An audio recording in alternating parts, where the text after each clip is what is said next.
Price the Lord.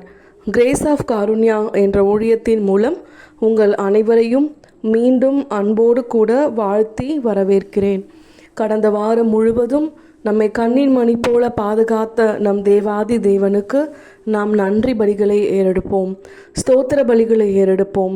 நம் வாயிலிருந்து வருகிற ஸ்தோத்திரங்களையும் சாட்சிகளையும் நம் தேவன் எதிர்பார்த்து காத்து கொண்டிருக்கிறார்.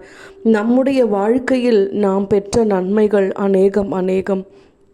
ஆனால் ஆண்டவர் நம்மிடம் எதிர்பார்ப்பது நம் உண்மையுள்ள வாழ்க்கையும், அவருக்காய் நாம் வைராக்கியமாய் வாழுகிற அந்த வாழ்வையும், அவருக்காய் நாம் நின்று சாட்சி பகருகிற அந்த மெய்யான உணர்வையும் எதிர்பார்த்து நம் தேவன் காத்து கொண்டிருக்கிறார்.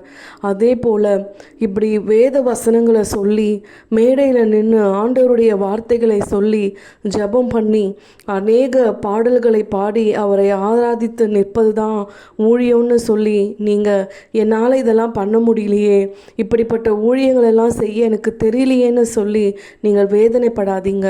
நீங்கள் ஆண்டவருக்காய் சாட்சியாய் நிற்கிறதே ஆண்டவருக்கு நீங்கள் செய்கிற ஊழியம்தான். உண்மையாய் நீங்கள் நிற்கிறதே ஆண்டவருக்கு செய்கிற ஊழியம்தான். அநேக இடத்துல நிறைய பேர் வேலை செய்கிற இடத்துல இல்லை உலக வாழ்க்கையில் உறவுகள் மத்தியில் எல்லாரும் ஒரு வழியில் போனாலும் நீங்கள் தேவனுக்கு பிரியமாய் நடக்கணும்னு சொல்லி ஒரு இடத்துலையும் ஆண்டவரை விட்டு கொடுக்காமல் நீங்கள் வாழ்கிற வாழ்க்கையுமே ஒரு பெரிய ஊழியம்தான்றத ஒரு நாளும் நீங்கள் ஏற்றுக்கொள்ள மறுக்காதீங்க. சின்ன ஊழியமானாலும் பெரிய ஊழியமானாலும் தேவனுக்காய் நாம் உண்மையும் வைராக்கியமாய் நிற்கிறதை மட்டும்தான் ஆண்டவர் எதிர்பார்க்கிறார். இந்த வேளையிலும் கூட ஆண்டவரே, நீங்கள் அழைத்த அழைப்புக்கு நான் உண்மையாக இருக்கணும். தாயின் கருவில் நான் உண்டான நாள் முதல் கொண்டு இந்த நாள் வரையிலும் என்னை பாதுகாத்தீங்களே, என்னுடைய தரிசனம் என் வாழ்க்கையில் நான் இந்த நிலைமையில் நிற்க போகிறேன் என்பதை நான் கருவில் இருக்கும் பொழுதே நீர் நிர்ணயித்த தேவன் அல்லவா? அப்படிப்பட்ட தேவன் நீர் என்னை அழைத்திருக்கிறீங்க. என் ஜீவனுள்ள நாளெல்லாம் நான் உமக்கு பிரியமாய், உமக்கு உண்மையாய், உமக்கு நீதியாய் நான் வாழ்வேன் என்று இன்றைய நாளில் நாம் முழு மனதோடு ஆண்டவரோடு கூட கை கோர்த்து நாம் நடக்கும் பொழுது தடைகளை எல்லாம் ஆண்டவர் படிக்கற்களாய் மாற்ற வல்லவராயிருக்கிறார். செங்கடலுக்கு நடுவிலே வழியை ஏற்படுத்தின நம் தேவன் இன்றைக்கும் நம்மோடு கூட கரங்களை கோர்த்து தடைகளை எல்லாம் நாம் தகர்த்தெறிந்து வெற்றியுள்ள வாழ்க்கை வாழ நம்மை அழைக்கிறார். அழைத்தவரே என் ஊழியத்தின் ஆதாரமே, அழைத்தவரே என் ஊழியத்தின் ஆதாரமே.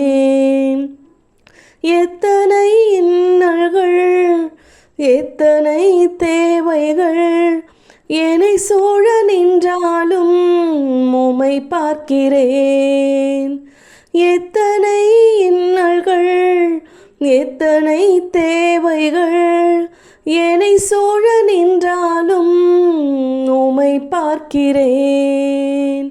ஆம் கர்த்தாவே, என்னை சுற்றிலும் என்ன சூழ்நிலைகள் இருந்தாலும், துன்பங்கள் வந்தாலும், துயரங்கள் வந்தாலும் என் தேவன் நீர் அழைத்திருக்கிறீரே, உம்மையே என் தஞ்சமென்று நான் உம்மையே பார்த்து கொண்டிருக்கிறேன்னு சொல்லி ஆண்டவரோடு கூட நேரத்தை செலவு செய்து, இயேசுவே, இன்றைய நாளிலே உம் ஆலயத்தில் நீங்கள் எனக்கு கொடுக்குற ஒவ்வொரு வார்த்தையும் எனக்கு சொந்தம்னு சொல்லி அதை உரிமையாக்கி ஜெபங்களை ஏறெடுத்து நிச்சயமாய் என் ஜெபங்கள் எல்லாம் சாட்சியாய் போகிற நாள் சமீபமாய் இருக்கிறது என்ற அந்த விசுவாசத்தோடு கூட இந்த வாரத்தை நாம் துவங்கலாம்.